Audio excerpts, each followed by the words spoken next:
आज 20वीं शताब्दी में सबसे बड़ा प्रश्न जो हमें घूर रहा है वो ये है कि हम कौन हैं, यहाँ क्यों हैं और हमारे यहाँ होने का उद्देश्य क्या है।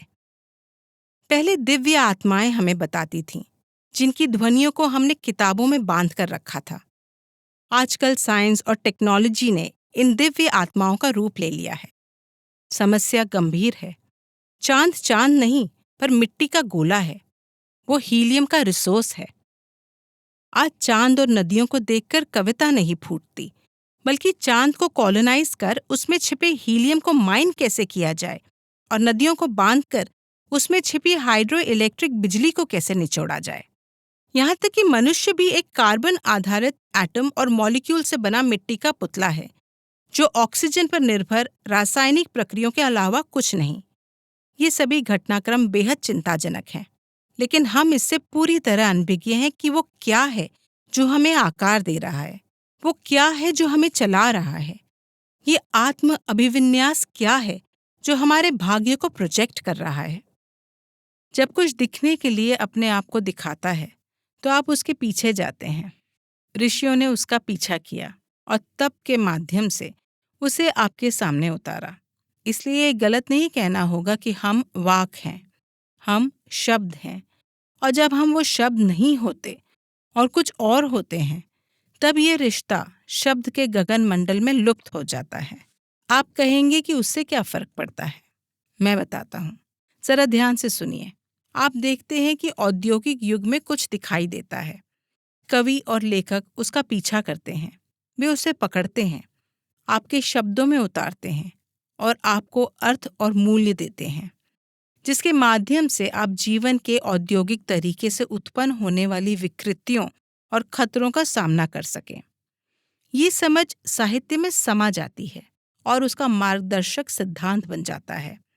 और अब ये नई समझ मनुष्य के भविष्य का पूर्वानुमान, उसके परिस्थितियों के राशिफल समेत एक प्लैनेटरी स्केल पर साहित्य की हस्तरेखा बनती है।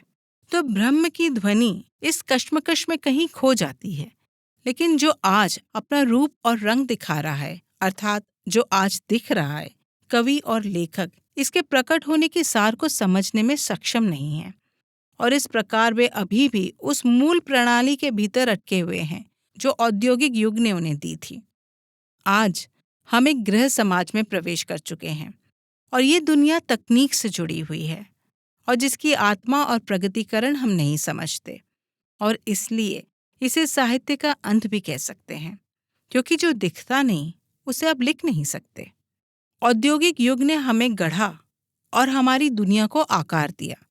हमारी प्रतिक्रिया और संघर्ष साहित्य के रूप में उसमें समाहित है, लेकिन इस सब में हम कभी नहीं जागे कि ये हमारे साथ क्या कर रहा है। हम इसके संगीत में फंस गए, इसे प्रगति के रूप में सराहा, लेकिन ये जो अब हमारी दुनिया, हमारी बुद्धि बन गई है, हम नहीं जानते कि ये हमारा क्या करेगी। मुझे याद है कि हम नीलगिरी के जंगल से गुजर रहे थे और वहाँ एक छोटी सी पहाड़ी की चोटी पर एक मंदिर था। तो इस बात पर चर्चा होने लगी कि हमारा मंदिर हमेशा एक पहाड़ी पर या पहाड़ी की चोटी पर ही क्यों बनाए जाते हैं। मैंने कहा, मंदिर दूर से तुम्हारा स्वागत करता है, यह आपको दूर से बुलाता है। आमतौर पर जो आप देखते हैं वो सिर्फ एक मंदिर होता है। आप उसके अभिवादन या पुकार को देखते या सुनते नहीं। ये अपने शरीर के माध्यम से, वाणी के माध्यम से, भाषा के माध्यम से आप तक पहुंचती है। तो एक मंदिर एक सूक्त है, एक भजन और एक गीत की तरह आत्मशुद्ध होकर बैठ जाता है ब्रह्म के खुलेपन में। और जिस खुलेपन में वह स्वयं को पाता है, वह उसके देवता के रूप में उसके भीतर समाया हुआ है। वह शरीर ब्रह्म को देवता के रूप में समाहित करता है, और एक बार जब आप इसे समझ जाते हैं तो मंदिर गायब हो जाता है। लेकिन मैं अभी भी मंदिर देख सकता था, मेरे मित्र, मेरे सहयोगी ने कहा। नहीं, मैंने कहा, आपको अब मंदिर नहीं दिखेगा, वो अदृश्य हो गया है। मैं समझा नहीं, उसने कहा। क्या मंदिर सच में गायब हो जाता है? यानी क्या वो वास्तव में अस्तित्व में नहीं है, या ये सिर्फ एक रूपक, एक प्रतीकात्मक इशारा है? और यदि मंदिर गायब हो जाता है तो उसका स्थान क्या ले लेता है? मंदिर इस अर्थ में गायब हो जाता है, मैंने कहा, कि वहां वो केवल वेदों को देखता है, वो केवल वेदों को सुनता है, वो केवल वेदों को महसूस करता है।